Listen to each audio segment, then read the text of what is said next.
بسم اللہ اعوذ باللہ من الشیطان اللہ خیر کرے. اچھا آلسو ایک چیز ان میں رکھیں کہ جو فرسٹ غزل لکھا ہوا ہے دیوان کی پہلی غزل ہے, غالب کی پہلی غزل نہیں ہے. ہاں کوئی یہ تو کنفیوز نہ کریں, کل اردو والی آ جائیں گے ہمارے پاس, تو تمہیں تو پتہ ہی نہیں ہے کچھ. پتہ ہی نہیں ہے. چلے اچھا میں اپنے اسٹائل میں شروع کروں گا تو آپ مگر درمیان میں جس نے جتنا پھلانگنا ہے جتنا مرضی پھلانگے, ہمیں کوئی پھلانگنے میں اعتراض نہیں ہے, ٹھیک ہے. اعوذ باللہ من الشیطان الرجیم بسم اللہ الرحمن الرحیم الحمد للہ رب العالمین والصلاۃ والسلام علی رسول الکریم وعلی آلہ وصحبہ اجمعین. ایک چیز ذہن میں رکھیں کہ ہم غالب کی دیوان کی پہلی غزل دیکھ رہے ہیں اور ہم ڈسکس کر رہے ہیں. آئی نو میرا اسٹارٹنگ تھوڑا سا لیکچر لائک ہے مگر یہ لیکچر نہیں ہے, ٹھیک ہے نا. تو ہم شعر کر کے پڑھیں گے اور اس کا یہ مطلب نہیں ہے میں کہہ رہا ہوں کہ غالب یہ کہہ رہے ہیں, ہم شعر کر کے پڑھ رہے ہیں اور شعر کے اوپر بیسکلی سوچ رہے ہیں. تو غالب کی پہلی جو غزل ہے اس کے الفاظ یہ ہیں, میرے پاس بھی لکھی ہوئی ہے مگر وہ ٹھیک ہوئی, غلط لکھی ہے, یہ غلط لکھی ہے. جو آپ نے بھیجی تھی وہ ہے, آپ اسی ٹیکسٹ پہ نکال دو, ٹیکسٹ پہ پڑھا ہوا ہے. تو وہ ہے کہ نقش فریادی ہے کس کی شوخی ہے تحریر کا, کاغذی ہے پیرہن ہر پے کرے تصویر کا, کاف کاو سخت جانی ہائے تنہائی نہ پوچھ, صبح کرنا شام کا لانا ہے جوئے شیر کا. میں کہیں غلط پڑھوں گا تو یہ ہے بھائی ٹھیک کرنے کے لیے. ایک گھنٹے کا ایک شعر پہ, ہاں ایک گھنٹے ایک شعر. یہ آپ کو یہ آپ شرح کبیر انکروی تو نہیں پڑھنے لگے؟ وہی ہم بنائیں گے ابھی اپنی یہاں پہ ہم لکھیں گے, آپ شرح کبیر لکھیں گے غالب کے اوپر ہے. جذبہ بے اختیار شوق دیکھا چاہیے, سینہ شمشیر سے باہر ہے دم شمشیر کا, آگہی دام شنیدن جس قدر چاہے بچھائے, مدعا عنقا ہے اپنے عالم تقریر کا, بس کہ ہوں غالب اسیری میں بھی آتش زیر پا, منہ آتش دیدہ ہے حلقہ میری زنجیر کا. اب یہ ان غزلوں میں سے جو ذرا مشکل زبان میں لکھی ہوئی ہے, بعد میں ان کے کسی دوست نے کہہ دیا تھا کہ حضرت آسان لکھا کریں, تو پھر انہیں آسان لکھ دی تھی. نہیں غالب کے اوپر اعتراضات بہت سارے ہوئے تھے, لیکن وہ غالب کے اوپر بہت ہوئے تھے, ان کو یہ بھی ایک بار کہہ دیا گیا تھا کہ کوئی معنی نہیں آپ کے شعر کا. یہ بھی کہہ دیا گیا تھا کہ ہم زبان میر سمجھے اور مرزا کا کہا سمجھے, مگر ان کا کہا یہ آپ سمجھے یا خدا سمجھے. تو جو پہلا شعر ہے اس پہ آتے ہیں, وہ کہتے ہیں نقش فریادی ہے کس کی شوخی ہے تحریر کا. سب سے پہلے نقش نشان, ٹھیک ہے, اور نقش کی یہاں پہ خوبی بیان کی گئی ہے کہ نقش فریادی ہے, فریاد کرتا ہے, پکارتا ہے. اور کس چیز کا فریادی ہے؟ شوخی, کس کی شوخی ہے تحریر کا, یعنی کسی کی تحریر جو ہے اس کی طرف بیسکلی اشارہ کر رہا ہے اور اس کی طرف اٹریکٹ کر رہا ہے, اس کی خوبیوں کی طرف اٹریکٹ کر رہا ہے, کائنڈ آف شوئنگ آف کبھی کر رہا ہے, ٹھیک ہے نا. کاغذی ہے پیرہن ہر پے کرے تصویر کا. اب اس کو ہم دو تین اینگل سے دیکھ سکتے ہیں. پہلے تو یہ کہ غالب نے اس کی خود تشریح کی ہے, اور وہ یہ ہے کہ جب پرشیا میں, فارس میں کسی بادشاہ کے آگے فریاد کے لیے کوئی انسان جاتا تھا تو وہ کپڑے کی بجائے کاغذ کا جو پیرہن ہے وہ پہن کے جاتا تھا, ٹھیک ہے نا. مگر اس کے علاوہ ایک اور ہم جنرلی بھی یہ چیز ان میں رکھ سکتے ہیں کہ کاغذی جو پیرہن ہے وہ بذات خود کمزور بھی ہے ایک طرح سے, ٹھیک ہے نا. اور جو تصویر ہے یہاں پر پیکر تصویر کا جو پیرہن ہے کہا گیا ہے کہ وہ کمزور ہے. اس کو ہم کئی طرح سے دیکھ سکتے ہیں. عباد بھائی کو بیچ میں ان کو ہم کہیں گے آپ ٹپک کے ہمیں ضرور غلط کہیں, پر فی الحال ہم اپنی بکھری ہوئی خیالات بیان کرنے دیں ہمیں. تو نقش جو ہے پہلی بات یہ ہے کہ وہ نشان ہے. نقش ہونا جو ہے وہ کسی چیز کے ہونے کی طرف اشارہ کرتا ہے. تو جس طرح وہ فارسی میں کاروانم ہما بگزشت میدان شہود, وہ آپ کو جو بڑی غزل پسند ہے, اس میں کہتے ہیں ہم جو نقشے کف پا نام و نشانم باقی, ہمارے یعنی ہمارا نام و نشان پیچھے رہ گیا نقشے کف پا کی طرح, پاؤں کے نقش کی طرح, ٹھیک ہے نا. تو اب اسے ہم کئی طرح سے دیکھ سکتے ہیں. ایک تو یہ شاعری کی طرف بھی اشارہ ایک طرح سے ہو سکتا ہے کہ وہ یہ کہہ رہے ہیں کہ نقش فریادی ہے کس کی شوخی ہے تحریر کا. یہ جو شاعری ہے یہ کس کی شوخی ہے تحریر کے لیے فریادی ہے. فریادی ہے یعنی آپ سے داد مانگ رہی ہے, ٹھیک ہے نا. کاغذی ہے پیرہن ہر پے کرے تصویر کا, جیسا بادشاہ سے فریاد کرنے کے لیے کاغذی پیرہن ہوتا ہے تو اسی طرح اس شاعری کا بھی کاغذی پیرہن ہے. اچھا, اور اوپر سے کیونکہ کاغذی چیزیں وہ کمزور ہوتی ہے تو اس کے اندر یہ بھی ایک خیال آ سکتا ہے کہ جو پے کرے تصویر ہے, یہ جو شعر ہے, یہ خود بہت نازک چیز ہے, بہت کمزور چیز ہے, بڑے آسانی سے خراب بھی ہو سکتی ہے, بڑی آسانی سے اس کو خیر برا بلا بھی کہا جا سکتا ہے. تو یعنی آپ اس کو ڈفرینٹ شیڈز میں دیکھ سکتے ہیں, مگر اس کو عمومی طور پہ زیادہ آسان ہے اگر ہم زندگی کے معنی میں دیکھیں, اور اس کو ہم کسی ایک طرح سے ویسے ہم حمد کے معنی میں بھی دیکھ سکتے ہیں. میں اسی مہینے سے پہلے میں نے دیکھا تھا. آپ نے پہلے اسی میں دیکھا تھا. یہ مذہبی والے معنی کے اوپر میں تھوڑی سی بات کرنا چاہتا ہوں. کریں. ہمارے جو سارے تواری لکھتے ہیں پرانے زمانے میں جتنے شاعر تھے وہ دیوان کا سرنامہ حمد سے لکھتے تھے, خدا کی شان بیان کرنے سے لکھتے تھے, اسی لیے شاید تقی نے اس کو حمد کی نظر میں دیکھا. یعنی ایک جو انہوں نے جس انٹرپریٹیشن کی طرف انہوں نے اشارہ کیا کہ نقش سے مراد مخلوق بھی ہو سکتی ہے. اگر مخلوق مراد لی جائے نقش سے تو پھر ایک معنی کیا ہوتا ہے کہ نقش فریادی ہے کس کی شوخی تحریر کا. یعنی اگر آپ مثالی طور پہ سورہ فاتحہ کو دیکھیں, جو پہلی ہے آپ کی آیت الحمدللہ رب العالمین, رب وہ ہوتا ہے جو پیدا بھی کرتا ہے اور قائم بھی رکھتا ہے اور اس کو نشو و نما پہنچاتا ہے, اس کو تکمیل تک لے کے جاتا ہے. اور عالم جو ہے تفسیر میں آپ جب بھی دیکھیں کہتے ہیں عالم ہر وہ چیز جو مخلوق ہے, ہر چیز جو خدا کے علاوہ ہے, ہر جنس جو ایجاد کی گئی ہے وہ کیا ہے, عالم ہے. اور لفظ عالم جو ہے وہ علامہ سے نکلا ہے, جاننے سے. اور عالم جو ہے وہ جھنڈے کو کہتے ہیں کہ جھنڈا نشاندہی کرتا ہے. عالم نشاندہی کرنے والی چیز ہے. اس میں بھی ایک بڑا مزے کا یہاں پہ ایک ورڈ پلے پیدا ہو رہا ہے کہ رب کیونکہ وہ ہے تو اس لیے ہر چیز اس کا عالم ہے, اور کیونکہ ہر چیز عالم ہے اس سے ہمیں پتہ چلتا ہے کہ وہ رب ہے. تو ایک معنی یہ بھی لیے جا سکتے ہیں کہ نقش فریادی ہے کس کی شوخی تحریر کا, مگر مخلوق بذات خود بہت ہی ڈیلیکیٹ چیز ہے. ہلکی سی ادھر ادھر کر دیں تو زندگی کی بھی آپ کو پتہ ہے کیپیسٹی ختم ہو جاتی ہے. آپ تھوڑا سا بس دنیا کو آگے سورج کے قریب یا سورج سے دور کر دیں, بس آپ سمجھیں کہ بس ہم گئے پھر. تو اس لیے وہ کاغذی بھی ہے, کمزور نازک ہے بہت جو ہے.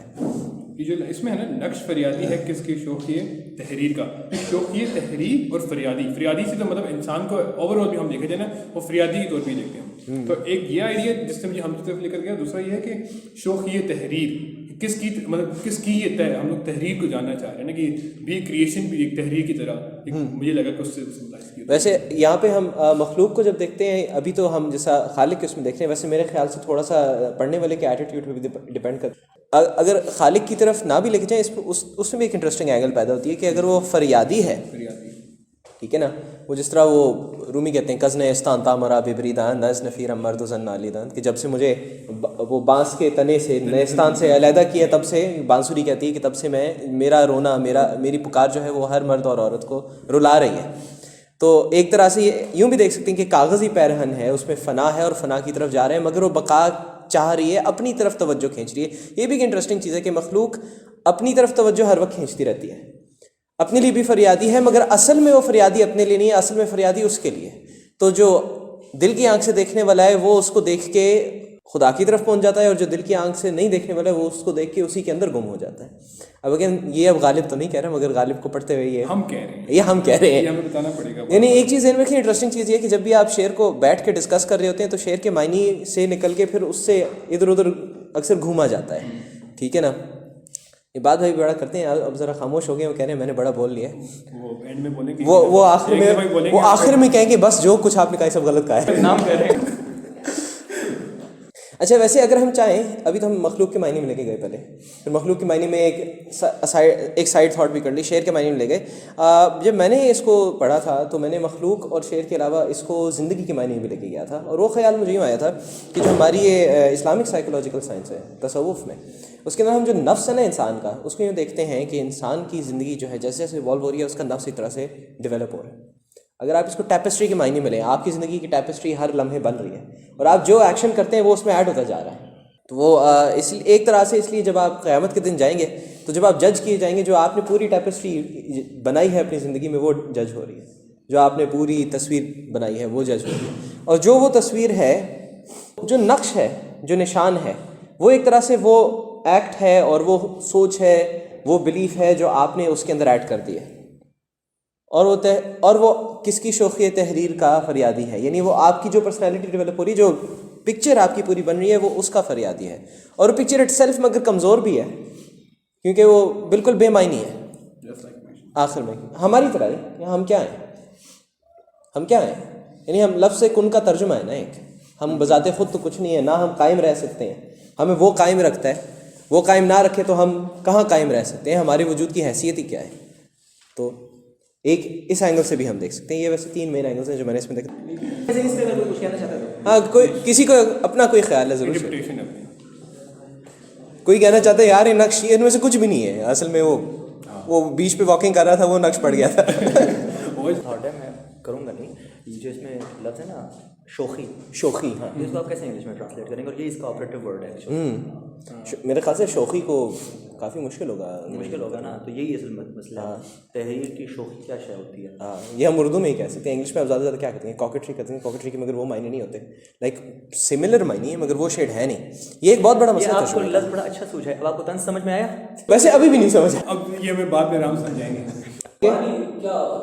یعنی آسان الفاظ میں اگر ہم کہہ سکیں, اور یہ اگین پورا نہیں ہوگا, وہ یہ ہے کہ نقش. آپ پہلے سوال یہ کہ آپ نقش سے کیا مراد لے رہے ہیں.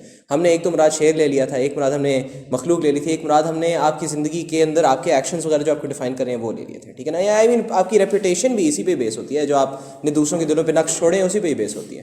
تو نقش پہلا سوال ہے آپ کیا مراد دیتے ہیں. آسان الفاظ میں نقش جو ہے وہ کسی ایک چیز کی طرف اشارہ کر رہا ہے, اس کی شوخی تحریر, یعنی جو بھی وہ جو چیز وہ ڈسپلے کر رہی ہے, جو چیز وہ اپنے آپ کو جس معنی میں وہ پیش کر رہی ہے, وہ اس کی طرف بیسکلی اشارہ کر رہا ہے, جو بھی چیز نقش آپ مراد لے رہے ہیں. اور مگر ایٹ دا سیم ٹائم یہ جو تصویر اس سے بن رہی ہے اس کا مسئلہ ہے کہ وہ ایٹ دا سیم ٹائم خود ڈیلیکیٹ اور نازک ہے. یعنی جو بھی ہم نے ایک اور ابھی ساتھ ہی انٹرپریٹیشن ایڈ کر دی کہ اگر ہم ریپوٹیشن کی بھی بات کریں, وہ خود بھی انتہائی کاغذی اور بے معنی اور کمزور سی ہے, لائک ایک چیز میں ختم ہو جاتی ہے, مگر ایٹ دا سیم ٹائم وہ ایک شوئنگ آف بھی ہوتی ہے آپ کی, جو آپ دکھا رہے ہوتے ہیں سب کو. اور بنتی کس کی بیس پہ؟ وہ بنتی نقش کی بیس پہ, جو آپ نے دوسروں کے مائنڈ پہ, ان کے دلوں پہ چھوڑے ہیں. آپ کچھ کہنے والے تھے؟ میں ایک یہ کہنا چاہتا ہوں کہ وہ جو سوئفٹ کا آپ نے پڑھایا ہوگا نا, موسٹ پرنیشیس آرٹسٹ ریس, تو یہ وہی کہہ رہا ہے, یہ وہی کہہ رہے ہیں.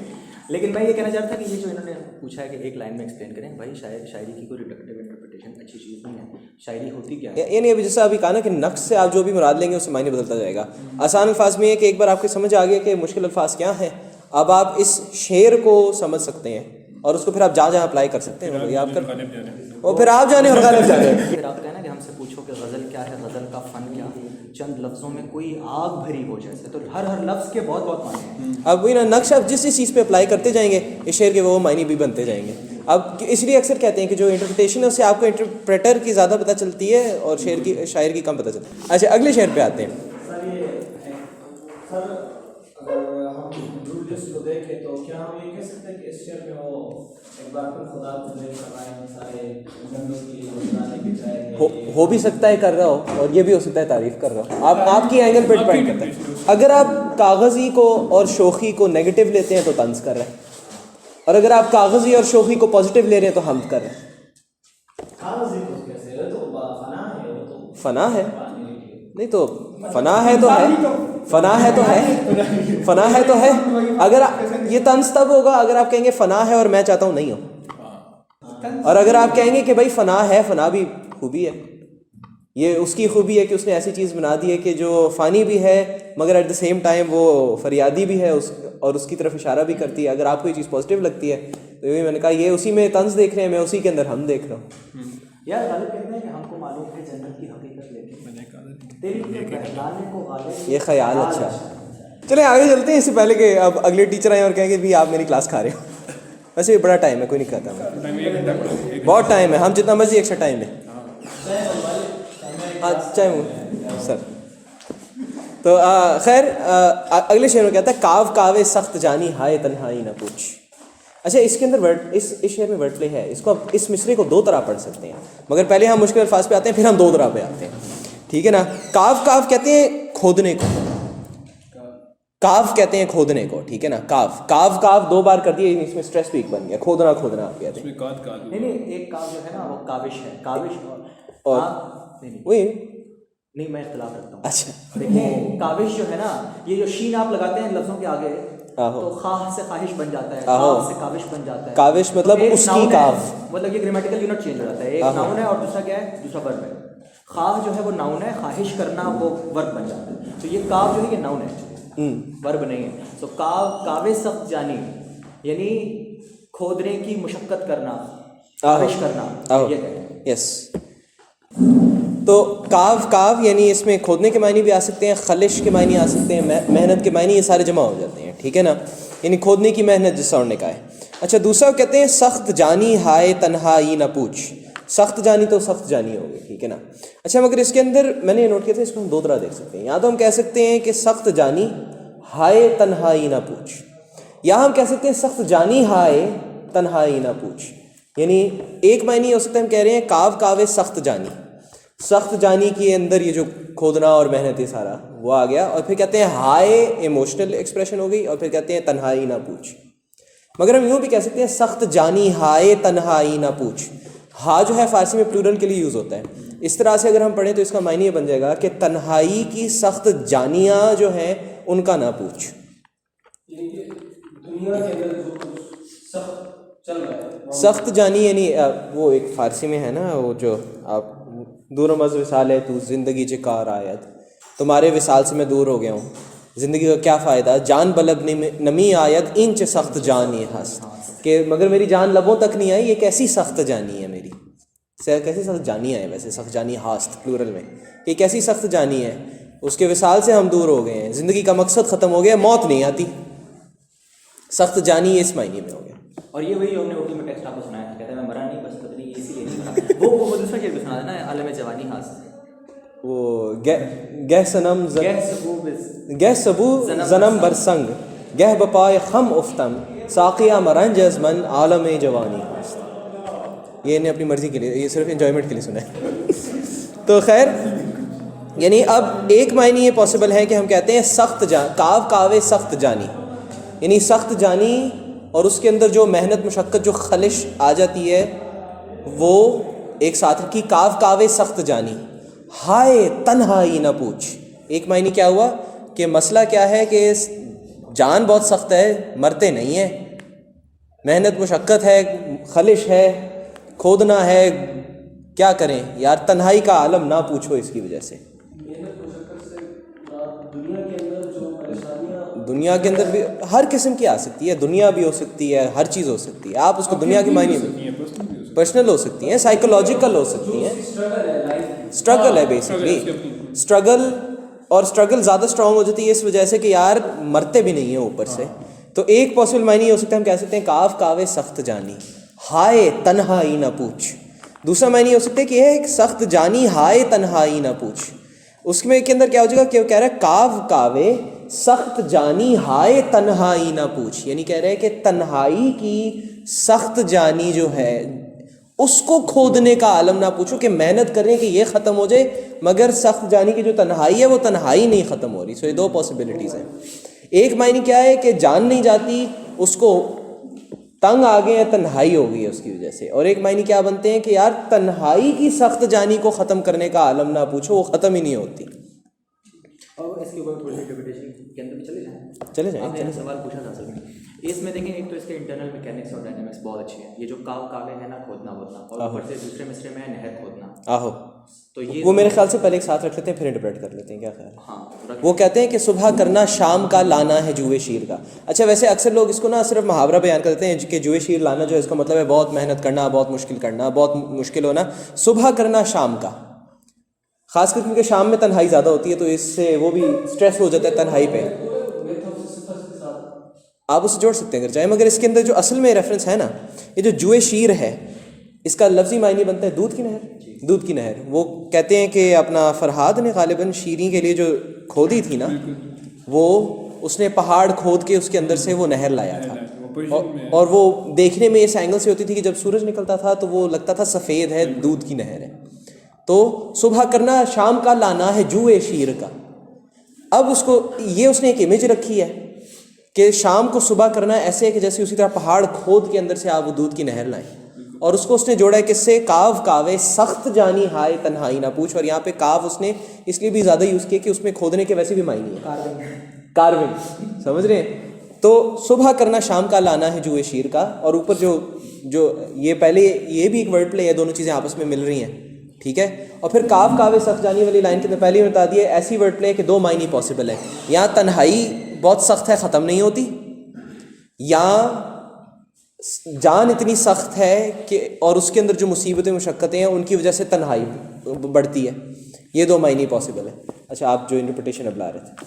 اچھا وہ میں تو آپ سے ثابت کر کے جوڑ سکتے ہیں وہ یہی ہے کہ شام کو صبح کرنا انیویٹیبل بھی ہے جس سے اسکیپ بھی کوئی نہیں اسکیپ بھی کوئی نہیں ہے بھی ناممکن. وہ تیشے بغیر مر نہ سکا قوم کا نظر آخر میں ہونے گا کہ اپنے سر تیشہ مار کے مر گیا سرگشتہ ہمارے رسوموں کو تھا تو نہر نہیں نکلی. اسی لیے ہم کہتے ہیں کہ جس ناممکن ہے تو کہتے ہیں جوئے شیر لانے کے مترادف ہے. یعنی جوئے شیر کبھی نہیں نکلتی تو یہ جو تنہائی جس کو میں انڈیکیٹ کرنا چاہتا ہوں اپنی ہستی میں،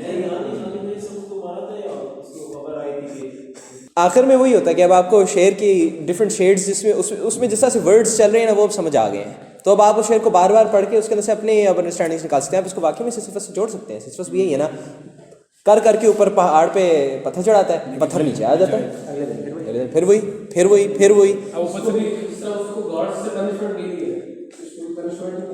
پنشمنٹ ملی ہے. کاف کاوے سخت جانی ہائے تنہائی نہ پوچھ، صبح کرنا شام کا لانا ہے جو نہیں. ویسے یہ قرض بھی ہے، یہ انٹلیکچوئلس کا قرض بھی ہے کہ وہ بیچارے محفل میں بھی خود کو تنہا محسوس کرتے ہیں.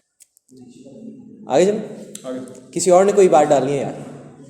وائکنگ نے بھی نہیں ڈالی یار. وائکنگ نے کہا ہے یار اس سے زیادہ آسان ہے میں نہر ہی کھود لوں گا. آگے وہ کہتے ہیں جذبۂ بے اختیار شوق دیکھا چاہیے، سینہ شمشیر سے باہر ہے دم شمشیر کا.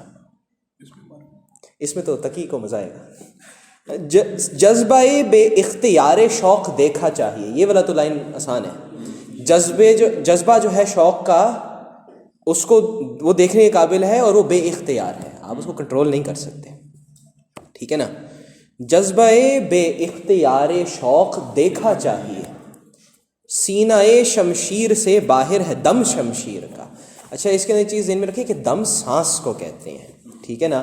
اور جب تلوار کے ساتھ استعمال کیا جاتا ہے تو محاورتاً تلوار کی دھار کے لیے بھی یوز ہو جاتا ہے، مگر یہاں پر یہ ورڈ پلے کے طور پہ یوز ہوا ہے کہ جب آپ کا جذبہ بہت زیادہ ہو تو سانس پھولتی ہے نا، تو سانس باہر نکلتی ہے. شمشیر کا سانس باہر نکلا ہے، صرف دھار باہر نہیں نکلی ہے. اور کیونکہ یہ ساتھ ہی اگلے شعر میں اگلے مسئلے میں کیونکہ وہ شمشیر کی بات ہوئی، اس کی بہت سے لوگ پھر یہ بھی کہتے ہیں کہ جس شوق کی بات ہو رہی ہے وہ بیسیکلی قتل کا شوق ہے. مگر آپ ضروری نہیں ہے کہ آپ قتل کا ہی شوق کہتے ہیں، آپ یہ بھی کہہ سکتے ہیں کہ قتل کے شوق کو شوق اٹ سیلف سے بھی کمپیئر کیا جا رہا ہے. سو اب آخر میں پڑھنے والی کی بھی مرضی ہوتی ہے نا، تھوڑی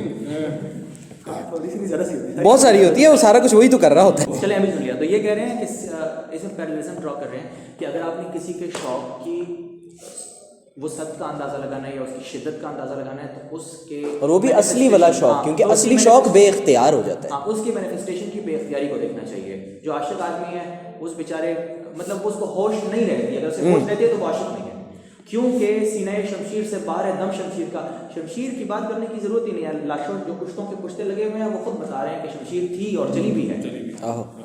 اچھا اب اس میں ایک چیز ویسے میں تھوڑی سی تھاٹس میں بھی اندر ڈالنا چاہوں گا، مگر یہ کہ معنی کی بات یہاں تک پوری ہو جاتی ہے. وہ کیونکہ اصل میں اکثر میں نے جیسا بھی کہا تھا کہ دوسری لائن میں جیسی شمشیر کی بات آتی ہے تو بہت سے لوگ یہ بھی کہتے ہیں کہ جس شوق کی بات ہو رہی ہے وہ بھی قتل کا شوق ہے. جب قتل کے شوق والی یہ بات میں نے ذرا سنی تو میرے ذہن میں ہے کہ قتل کا شوق بھی، مگر یہ نہیں بتایا گیا کس کا ہے. قاتل کا بھی ہو سکتا ہے، مقتول کا بھی ہو سکتا ہے. قاتل کا لیا جائے تو اس کا مطلب یہ ہے کہ قاتل کا، یا اور اکثر قاتل کو کیونکہ محبوب بھی بنا دیا جاتا ہے، تو جی قاتل کا شوق اتنا ہے کہ وہ دیکھنے کے قابل ہے اس میں وہ. مگر میں نے کہا یہ معنی بھی ہو سکتا ہے کہ مقتول جو ہے اس کا قتل ہونے کا شوق اتنا ہے. وہ جس طرح وہ جو لال شہباز قلندر کی جو غزل ہے، کہتے ہیں تو وہاں قاتل کے از بہرے تماشا خون من ریزی منا بسمل کے زیر خنجر خونخوار می رقصم. میں وہ بسمل ہوں، بسمل جو ذبح ہو رہا ہوتا ہے کہ خونخوار کے خنجر کے نیچے بھی ناچ رہا ہوں. ویسے ایسا شعر غالب کا بھی، غالب کہتا ہے کہ تو مشق ناز کر خون دو عالم میری گردن پر. اسد بسمل ہے کس انداز کا قاتل سے کہتا ہے تو مشق ناز کر خون دو عالم میری گردن پر. ویسے میرا خیال ہے کہ یہ سیکنڈ انٹرپریٹیشن زیادہ تھی، سینہ شمشیر کہ شمشیر سے وہ باہر آنا چاہ رہا ہے، مطلب کہ اب وہ اب جو مقتول ہے جو مرنا چاہ رہا ہے وہی ڈیتھ کے اتنا قریب جانا چاہ رہا ہے کہ نہ کہ جو مارنا چاہ رہا ہے اس کی وہاں پہ وش نہیں ہے. جو مرنا چاہ رہا ہے وہ مطلب اپنی جان دینا چاہ رہا ہے، وہ وہاں سے کرنا چاہ رہا ہے. میرا بھی خیال ہے سیکنڈ لیزا صحیح ہے. اچھا ویسے جو میں نے غزل فارسی بتائی اس کا جو آخری شعر ہے اس میں بھی اس معنی پہ تھوڑا واپس آتے ہیں. کہتے ہیں منم عثمان مروندی.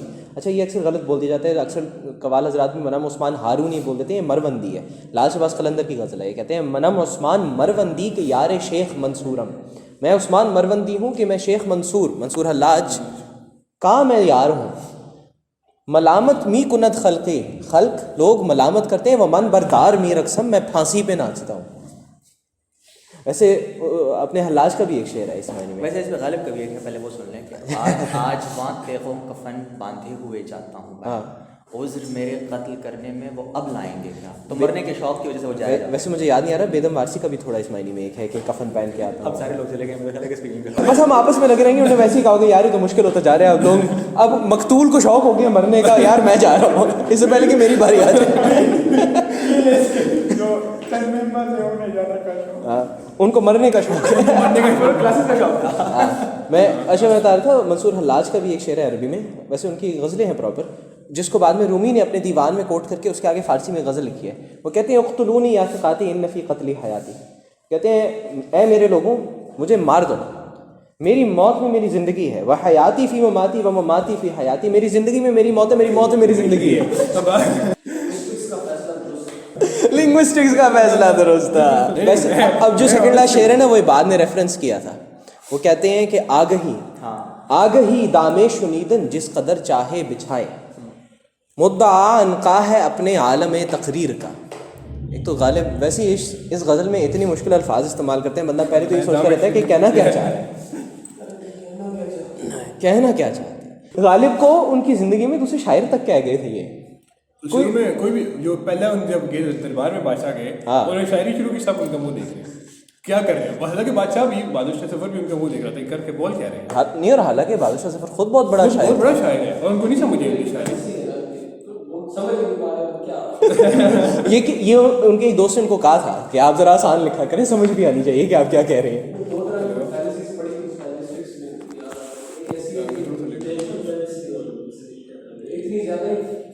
نہیں اگر آپ پہلے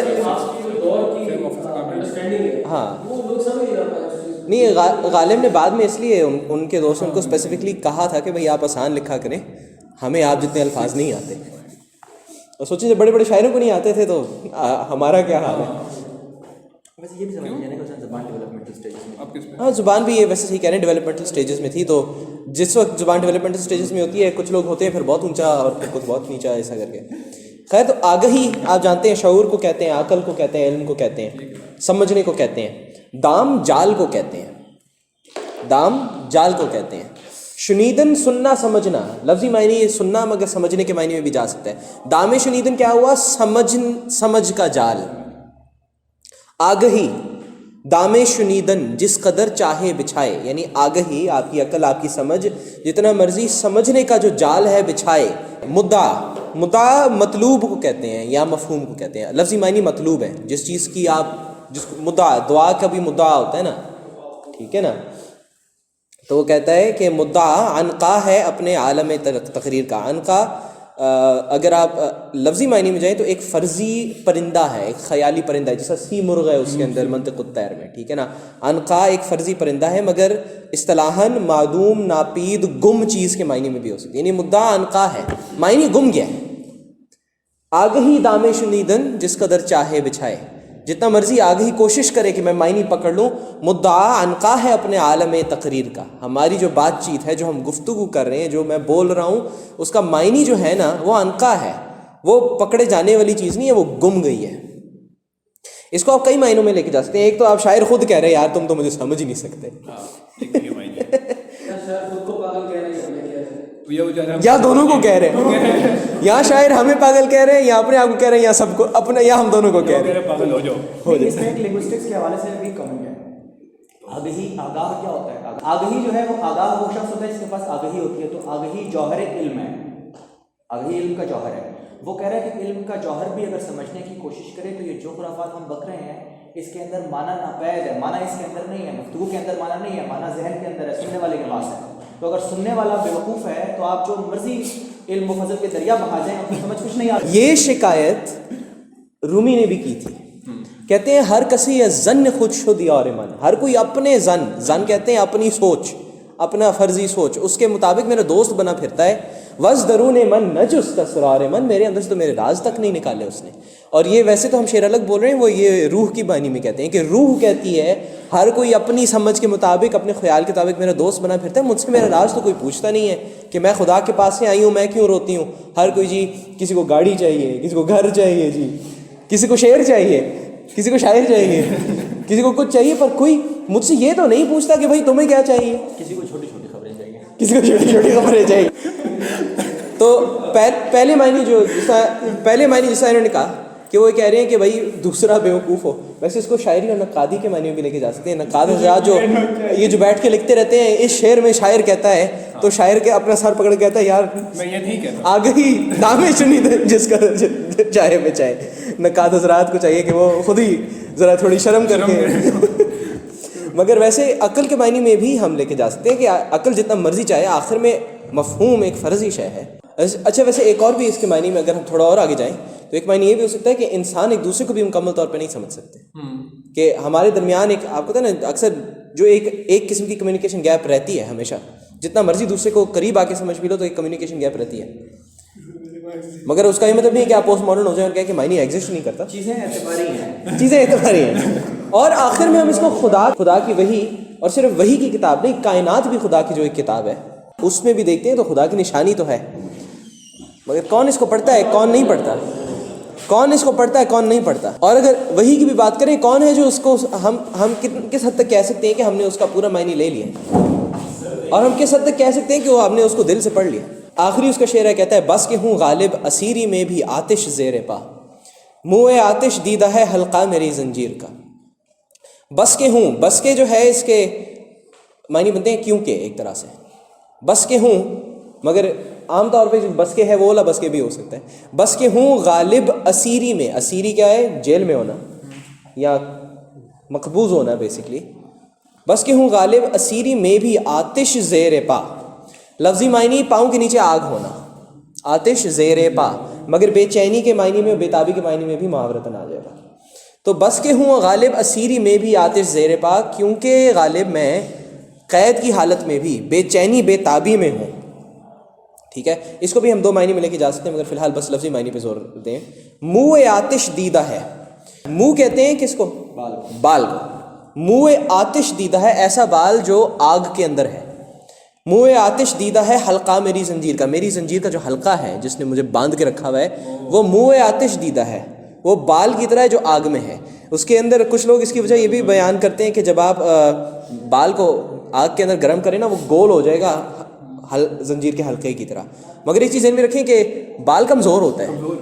تو اب اس کے اندر دو معنی ہو سکتے ہیں. ایک معنی ہو سکتا ہے کہ غالب کیونکہ میں اسیری میں بھی اتنا بے چین ہوں, اتنا اس کی وجہ سے جو زنجیر ہے نا جس میں مجھے باندھا ہوا ہے وہ کمزور ہو گئی ہے, وہ مجھے نہیں روک سکتی. دوسری معنی یہ بھی ہو سکتے ہیں کہ غالب کہہ رہے ہیں کہ زنجیر کمزور ہے میری بے چینی کی وجہ سے. اس سے ثابت ہوتا ہے کہ میرا زنجیر میں رہنا, میں چاہتا ہوں کہ میں اس زنجیر میں رہوں. تو یہ دو معنی پاسبل ہیں. ایک تو یہ دکھا رہا ہے کہ بھائی مجھے تم روک نہیں سکتے, میں ابھی زنجیر توڑ کے گیا. مگر یہ معنی بھی ہو سکتے ہیں کہ وہ کہہ رہے ہیں کہ بھائی میں توڑ سکتا ہوں زنجیر کو مگر میں توڑ نہیں رہا. تو یہ مضبوط ہو رہی ہے, یعنی وہ یہ کہہ رہے ہیں کہ زنجیر مجھے روک نہیں سکتی, میں چوز کرتا ہوں اس میں رہنا. جی نظر ان سے قصدن ملائی گئی ہے, سمجھ بوجھ کر چوٹ کھائی گئی ہے. تو یعنی وہ یہ کہہ رہے ہیں کہ میری جو بے چینی ہے, جو میری یہ آتش زیر پا کیفیت ہے, کیونکہ میں اسیر میں بھی ایسے ہوں تو زنجیر نا کمزور سے بال کی طرح ہے, میں اس کو توڑ کے نکل سکتا ہوں. تو یعنی میرا اس میں رہنا کیا دکھاتا ہے, یا اپنی مرضی سے ہوں. اور اگین اب اس کے اندر آپ جتنے اختلاف آ جائے گا اس میں بھی. نہیں بس میں نے کچھ نہیں ایڈ کرنا, اصل میں مجھے کافی دیر ہو گئی ہے, مجھے نکلنا تھا. آپ کا سیشن جو آدھا گھنٹہ, مجھے اب آگے کلاس تھی. اچھا یعنی یہ فیڈ بیک اور بستی بعد میں کریں گے. اور پھر ہم نہیں اس میں بہت سارے, اس میں اتنی رنگا رنگی ہے, اس میں اتنے سارے معنی, اتنے فرائیڈے کو ہم اس کے اندر ہم اور بھی بڑا کچھ ڈال سکتے ہیں. ہم جان کے ڈالنا نہیں چاہ رہے جو غالب کی تاکہ نہیں, تاکہ تھوڑا سا غالب کی روح کو بھی ذرا سکون ملتا رہے کہ یار انہوں نے زیادہ نقادوں والا کام نہیں کیا.